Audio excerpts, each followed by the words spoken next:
Hello, welcome to Zatu Games. Today we're going to be looking at the Whatnot cabinet and giving you a fairly in-depth review of it, if I'm honest.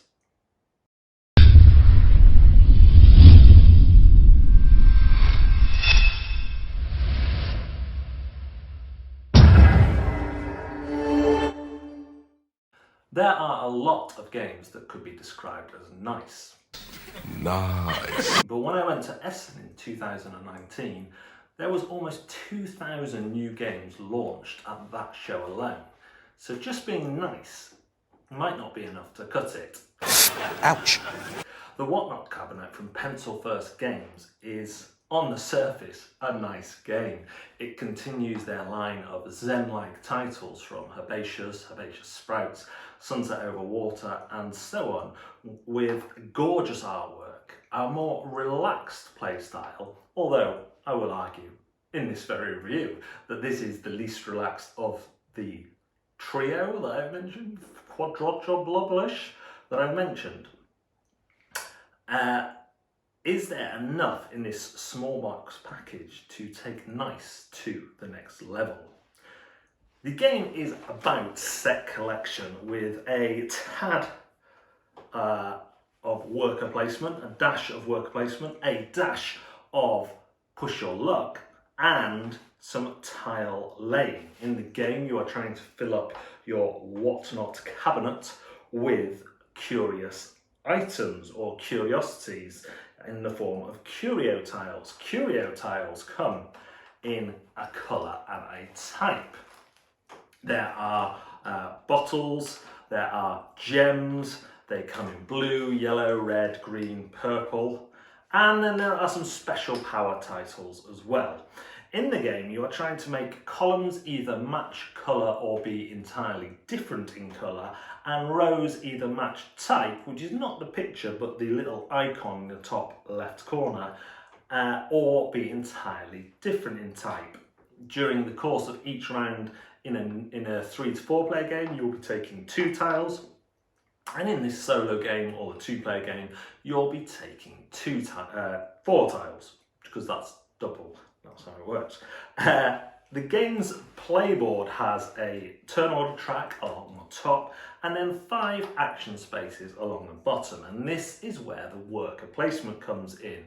On your turn, as following the order along the top of the track, you will move one of the your coloured token down to the bottom row and take that action. That was my doorbell. I'm hoping my son's going to get it. Then the next player in turn order will take their piece and put it on one of the other spots that hasn't already been used. Now, in the solo game, this is even more important, but at the end of the game, you'll get points for where you finished up. So at the end of the round, you might have that, and then you push up, and the first 3 spots all give you points. In the solo game, then you get points whenever you choose one of the first 3 spots. Now that means that generally you get more options the further to the right of the board you choose. Whichever action you choose to draw your tiles is going to dictate how much you push your luck. The first one, you simply draw 3 from the bag and play 2 of them. Whereas the rest of them involve interacting with what in the game is called the outdoors. That is up to, 4 or 5 tiles that sit on the board outside the action board. So you can look at those and decide that none of those are very helpful, or all of them are very helpful, and that kind of determines where down the board you'll want to go. The second spot lets you draw 2 from the bag, one of which you must use, then you add the other one to the outdoors before taking one from the outdoors. The third spot lets you add 1 to the outdoors, then draw 2. The fourth spot adds 2 to the outdoors, then draw 2. And the fourth spot wipes them all, adds 4 more to that. Add to that the chance of 2 bonus tiles, one which gives you a point, but you must draw a tile from the bag and use it in your cabinet, and the other which acts as the same as the 5th spot, letting you wipe the tiles and add 4 more and drawing 1 to replace that bonus tile. It's a system that works incredibly quickly and incredibly smoothly. If I had one hiccup at this point, it is that sometimes you play with people let's call them people, who just simply want to push their luck every single time. And because that then dictates the player order, you end up going to very similar spots during the game. Now, this ultimately in a short game might not matter, but when your turn is spent doing the same choices every time, then that can become a bit of a problem, and it can become hard to get back to the front or get to the front of the turn order to have first choice. Ultimately, it's not been a big problem. I've played this at 1, 2 and 4, I was going to say, but it's clearly 3 players, and it's only really happened in 1 game. Now, I think I noticed it more because the game is over so quickly, but in a 3-player game, you still have a choice of 3 spots, so you still have a lot of options. My problem was that those 3 spots are always the end 3, or mostly the end 3. But there is that to be aware of. I think at 4 players that could become more of an issue for the person at the back, but generally there is always something good to do, and it's just a case of how much you want to push your luck. Placing the tiles on the board is quite a free and easy action. You can place them anywhere, as long as the space is empty. There are no powers to move them around once they've been placed. But to help you decide where to place them, outside of the scoring rules, are these achievement cards that can be claimed. At the start of the game, you'll play 5 of these out, and they can only be claimed by 1 player. Now there'll be things like placing each of the corners, same object type, different colours in a row, and these can make up for the points being less if you don't make the matches. You see, making a match of the same colours in a column gives you 4 points, which you'll mark immediately using the tokens so everyone can see that you have lots of points. There's even a 0 point token for when you construct a row or column that doesn't score anything. But if you have every colour different, you'll only get 2 points. However, if you are able to tie that up with one of the public singular objectives that only 1 person can get, then you might make up for that downfall, as I did in my last game. There will also be one of these collective objectives out during the game, and they are generally, just double checking them, they're just a point for certain types of objects. So you might get a point for every creature. So the question comes, do you stick to the rules of scoring as written on the placement kind of player aid? Or do you just go wild for these objectives and hope that you score a few rows as well? And I'll have to say, both seem to work out quite well, especially when you factor in crowns. And that is a little symbol that is printed on some of the tiles, which is always worth a point at the end of the game.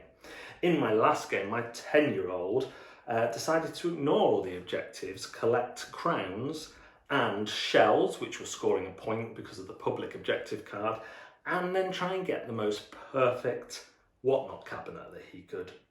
Unfortunately, he was 2 tiles off scoring the most perfect one, but he beat me by a point because I had focused on a combination of my cabinets layout and claimed 4 of the objective cards during the game, but I hadn't really focused on the public one, and I only got 1 point from that. It shows that even though this is a small, quick game, there are different routes to victory, and that is great. It's good to have that option in this game. In fact, apart from my complaint about the player order, I might say that I only have one other complaint, and that is this game is called the Whatnot Cabinet. It's beautiful. I'm not really aware what whatnot cabinets are. I know they are for curious items, but in my mind, the artwork, as lovely as it is, doesn't always strike me as curious items. So we have shells, we have leaves, creatures, and kind of crystals and stones and bottles, and they're all illustrated brilliantly and it looks great. But maybe it's my upbringing of surrealist humour where when I'm collecting a curiosity, I don't just want to see an elephant, I want to see an elephant on roller skates with the body of a butterfly. I don't want to see leaves that I can see anywhere. I want to see weird and wacky, not four-leaf clovers or red, because they have to be for the tile, but like red normal leaves. I want to see weird and wonderful Venus flytraps and and more fantastic stuff. And I think there's a real missed opportunity there just to go for something that's a little bit more wacky. And maybe that will not have the wider appeal, and there's reasons for that. And maybe I'm missing out some of the history on whatnot cabinets that I don't know. But for me, that was just a bit of a mishmash as not being aware of the phrase other than whatnot cabinet. You know, I didn't really know what it was before that. Where would you be if you fell down a hole? Well, yeah. What about the fog? Stuck in a hole! In the fog! Stuck in a hole! In the fog! In the middle of the night! With an owl! Other than that, this adds up to be something that's more than a nice game. My wife and son don't play a lot of my games. They don't want to learn complex games. My wife really likes Azul. And this gets compared to Azul a little bit because of the tile laying and because of the patterns. There's sort of a central thing going on similar to Azul. But I tell you what, if I ever have people round and I'm trying to introduce a fun, quick to learn game that shows off the hobby positively, then I'd reach for this before I reach for Azul, because it's easier to teach, it's much quicker to play, it looks great, and I know Azul does too, but there are those kind of plasticky bits, and this has more interesting art overall, I would say, and it has a very tidy player aid. It's in a fantastic box with a fantastic insert, not that I'd see that, but it's like tiny as well. And the fact that the whole game can be fit into 20 minutes is really, really good. On deeper levels too, the question of whether you push your luck more for the tiles that you need, as opposed to go for something that might be seen as more safe, becomes increasingly more pressured as the game goes on. And this is why I would say it's the least Zen-like of the pencil-first titles, because at first you've got quite a lot of freedom. You'll look at the objectives, you'll try and place out and claim some of those, rather than concentrate on the colours and the items, you know, on their own. But as your cabinet fills up and you've got less and less space to play with and less spots just to throw something that wasn't in your plan, suddenly which space you get to can become a bit of a stressed out thing. And actually I would say I prefer this game at 2 players, because when it comes down to 2 players, you have 2 of your colour pieces on the board. And that means at each round you're getting 4 tiles, and you've got more say over what happens in this area here. Not bad at 3 players, but 2 players I find it a bit more. I had a bit more control, a bit less chaos, a bit less randomness. I might get one action I didn't really want, but I've got a chance to do something else as well. I might, if I'm clever, get 2 turns in a row at the start of the board. And so on. And this 2-player mode is what the solo mode replicates amazingly well.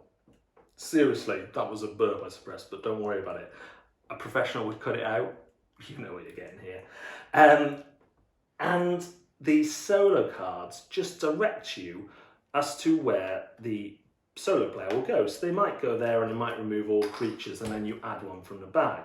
It's dead simple. There's no managing of their board. There's no score for the solo player. There's just the score for you, and you do your bits exactly as you would in a 2-player game, and it works brilliantly. The Whatnot Cabinet has really given me more than I expected, and perhaps that's why I rue the artwork a little bit more than usual, because it looks nice. But the Whatnot cabinet is more than nice. And in a collection where I have far too many games, even I would say that, the Whatnot cabinet makes a case that it should be one that stays in the collection, perhaps even over the Mighty Azul. Great. Really great. So thanks for watching Zatu Games. Please like and subscribe to our videos. Remember that we are live on Facebook and on Twitch weekly. And do check us out on other social media too. Don't forget we have a podcast in collaboration with Andy Bush from Absolute Radio called Bush's Board Game Thing. He's from Absolute Radio. The podcast is just from him, powered by Zatu. Like, we literally feed electricity into him. Thanks very much again for watching. See you next time.